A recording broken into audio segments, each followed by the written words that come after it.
Hi అండి, అందరికీ నమస్కారం. ఈరోజు మన వీడియో వచ్చేసి మునగాకుతో పచ్చడి. మునగాకుతో పచ్చడి అని అంటున్నారా? అవునండి, మీరు ఎప్పుడు తినకపో ఉండొచ్చు, కానీ ఒక్కసారి తినండి. ఈ మునగాకు ఏ ఆకు ఇవ్వనండి పోషకాలు ఈ ఆకు ఇస్తుందండి. ఏ ఆకులో ఉండనన్ని పోషకాలు కూడా ఈ ఒక్క ఆకులో ఉంటుంది. దీంట్లో కాల్షియం, ఐరనే కాక మరిన్ని ప్రోటీన్స్ చాలా ఉంటాయి. సో ఒకప్పుడైతే ఈ ఆకు కోసం ఊర్లో చెట్టెక్కి కోసుకునే వాళ్ళము.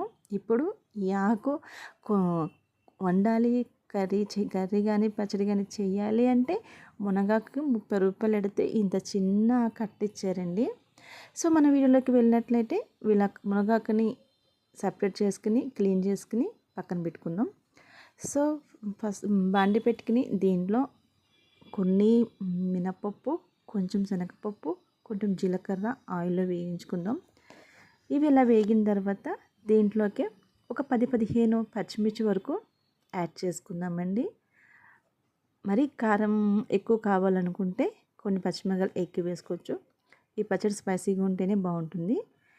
ఈ పచ్చిమిరపకాయలు ఇలా దూరగా వేగిన తర్వాత వీటిని సపరేట్గా తీసేద్దామండి, పక్కన పెట్టుకుందాము. ఇలా సపరేట్గా తీసుకున్న తర్వాత ఇదే బాండిల్లోకి ఇప్పుడు మనం క్లీన్ చేసి పెట్టుకున్న మునగాకును కూడా వేసుకుందాం. కొంచెం ఆయిల్ తక్కువగా అనిపిస్తే ఇంకో 2 టేబుల్ స్పూన్ వరకు ఆయిల్ యాడ్ చేసుకోండి.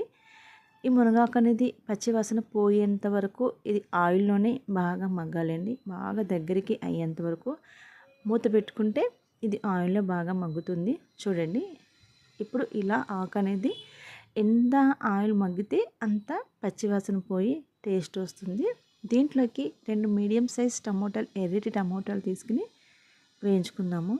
ఒక స్పూన్ సాల్ట్ కూడా వేసుకుని వేయించుకోవాలి.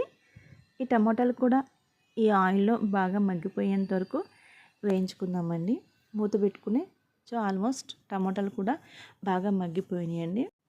ఇప్పుడు దీంట్లోకి మనము చిన్న నిమ్మకాయ సైజ్ అంత చింతపండుని నానబెట్టుకుని దీంట్లో యాడ్ చేసుకుందాము. నేను వాటర్తో సహా ఇది నానబెట్టుకుని వాటర్తో సహా దీంట్లో యాడ్ చేసుకున్నానండి. మూత పెట్టుకుంటే ఆ వాటర్ అనేది ఇంకిపోతుంది. సో అది బాగా దగ్గరికి ఇంకేలోపు మనం మిర్చి ఇవన్నీ వేయించుకుని పక్కన పెట్టుకుందాం కదా. సో ఇవన్నీ మిక్సీ జార్లో తీసుకుని వేయించుకున్న నువ్వులు 2 టేబుల్ స్పూన్ వరకు యాడ్ చేసుకుని మెత్తని పేస్ట్లా పట్టుకున్నానండి. ఈలోపు మనం వేయించి పెట్టుకున్న ఈ టమోటా ఈ ఆకుని మొత్తం దీంట్లో యాడ్ మిక్సీ పట్టుకుందాము. చూడండి, ఇదంతా ఇలా మరీ పేస్ట్లా కాదండి, కచ్చబచ్చ కింద ఇది మిక్సీ పట్టుకోవాలి, మరీ మెత్తని పేస్ట్లా కాకుండా. సో తర్వాత దీంట్లో అదే బాండిలోకి కొంచెం మినపప్పు, శనగపప్పు, జీలకర్ర, ఆవాలు, ఎండుమిర్చి, కరివేపాకు కూడా వేసుకోవాలండి. నా దగ్గర లేక వేయలేదు నేను. ఇవన్నీ బాగా వేయించుకుని నచ్చిన వాళ్ళు దీంట్లో కొంచెం ఇంగు వేసుకున్న టేస్ట్ బాగుంటుంది. సో నేను అది కూడా వేయలేదండి. ఈ పోపుని మనం తీసి పెట్టుకున్న ఈ పచ్చడిలోకి వేసుకోవాలండి. ఈ పచ్చడి కనీసం వారానికి ఒకసారైనా తినాలండి. ఎందుకంటే దీంట్లో చాలా ఏ ఆకు తోటకూర, పాలకూర ఏ ఆకు ఇవ్వనన్ని ప్రోటీన్స్ దీంట్లో ఉంటాయండి.